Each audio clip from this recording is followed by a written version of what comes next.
रामकृष्ण हरी माऊली. कसे सगळेजण मजेत का? तर आजचा दिवस तुम्हाला आरोग्यदायी आणि आनंदाचा जावा अशी मी विठ्ठलाच्या चरणी प्रार्थना करते.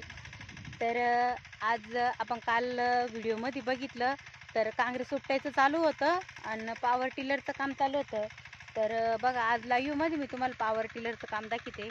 तर इकडं बघा पॉवर टिलर हाकायचं काम चाललेलं आहे आणि आम्ही त्यामधलं गबळ उपटू राहिलो काँग्रेसचं. तर ते काँग्रेसचं गबळ उपटवलं आम्ही. तर बघा किती हिरवा गार प्लॉट आणि एकदम प्लेन प्लॉट झालेला आहे. कारण की ते गवतच इतकं त्याचे उंच गेलेलं होतं, जुनं गवत होतं आणि ते उन्हाळ्यातलं पाणी दिलं थोडं थोडं ना त्यातलं. तर बघा आपलं पॉवर टिलर आलं आहे जवळ.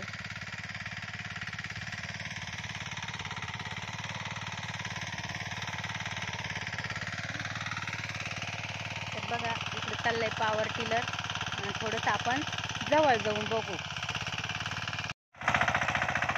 तर बघा किती मस्त माती लागू राहिली आता पॉवर टिलरला. इकडे बघा आपल्याला खऱ्या कसे पॉवर टिलर चाललेलं. इकडे बघा चाललंय पॉवर टिलर. माती पण बघा किती काढली.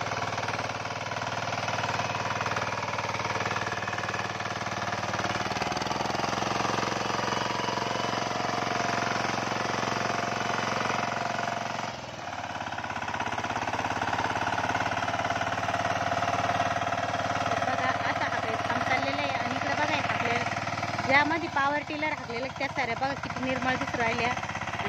पिकाला पण एकदम असं सौंदर्य आल्यासारखं वाटू राहिलं. आणि इकडं बघा इकडं हाकायचं चाललेलं आहे आता. आणि ह्या दोन साऱ्या सोडल्या थोड्यासाठी, कारण की तिथं थोडं बँड झालं सऱ्यांना, नवीन लागवड झालेली होती ना त्याच्यामुळं. आणि इथं बघा नवीन नवीन शेतामध्ये काहीतरी बघायला मिळतं. तर बघा इथं कशाचा खोप आहे आणि ते पण आपल्या काँग्रेसाच्या झाडाला. तर खोपा किती मस्त विणलेला आहे बघा. तुम्ही पण कधी बघितलेलं नसन तर मी पहिल्यांदा बघितला असा विणलेला खोपा. आणि त्याचं तोंड बघा किती छोटंसं आहे. आणि तो कापूस आणि गवताच्या काड्या कुड्या मसून मुळ्यांपासून बनवलेला हा खोपा आहे. आणि झाड तर बघा काँग्रेसाचं किती छोटं आहे आणि त्याला बनवलं आहे. आणि त्यात आपण बघू काय.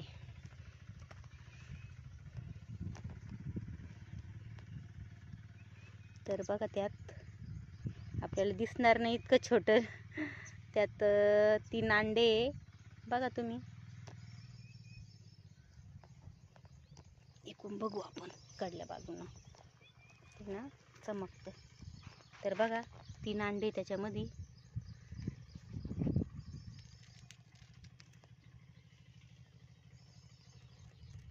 बघा 3 अंडे त्याच्यामध्ये. आणि ते पण असे लाल लाल कलरचे मस्त असे छान. निसर्गामध्ये काय बघायला भेटानी सांगता येत नाही. आणि हे अंडे ना बहुतेक ते चित्तर पाखरू असतात का त्याचं असतं. आणि ते गपचित लपून बसेल असतं या गबाळामध्ये. आम्हाला पण समजत नाही. ते जेव्हा उडतं का तेव्हा कळतं की इथं काहीतरी आहे. मग तेव्हा पाहिलं आम्ही तर पुढं तर ते पाखरू उडलं. आणि मग बघितलं तर इथं आम्हाला खोपा दिसला. आणि मग बघितलं तिथं पिल्लं होते. ते पिल्लं म्हणजे हे होतं आपलं अंडे त्याचेवाले. तर बघा कसे मस्त झाड. आणि आता आमचं गबळ उपटून झालं. आम्ही पूर्ण केलं गबळ उपटून. आणि इकडं सऱ्या हाकल्या, इकडल्या सऱ्यात पॉवर टिलर हाकून झालेलं आहे. आणि इकडं पण झालेली आहे. 2च सऱ्या राहिलेल्या आहे आता मधल्या फक्त. कड राहिली इकडं. आणि आता मिरचीचं रोप टाकलेलं होतं तर कसं झालं बघू आपण ती मिरचीचं रोप पण. आणि आमच्या कोरपडीच्या रानामध्ये कितकं पण चिकळी उतरली बघा. हे गवत आहे तुमच्या रानात, आमच्या रानात असं गवत आहे. कितकं पण नवीन नवीन गवताचे प्रकार आहे बघा आमच्या रानात.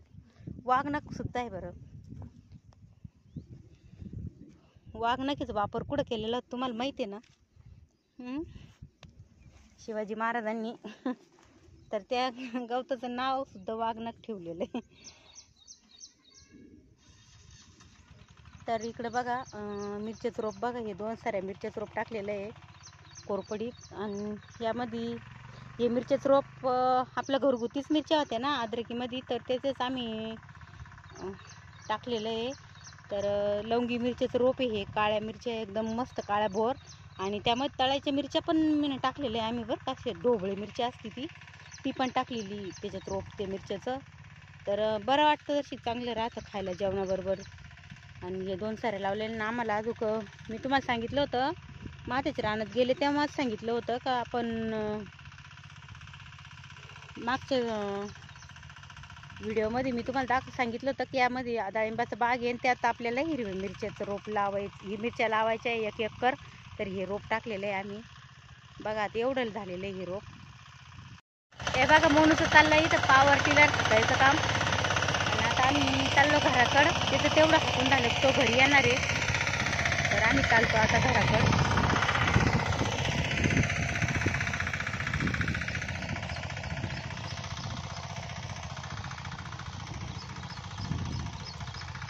एवढंच महत्त्वाचं काम होतं या रानामध्ये कोरपडीच्या. तर एवढं पूर्ण झालं आमचं गबळ उपटून.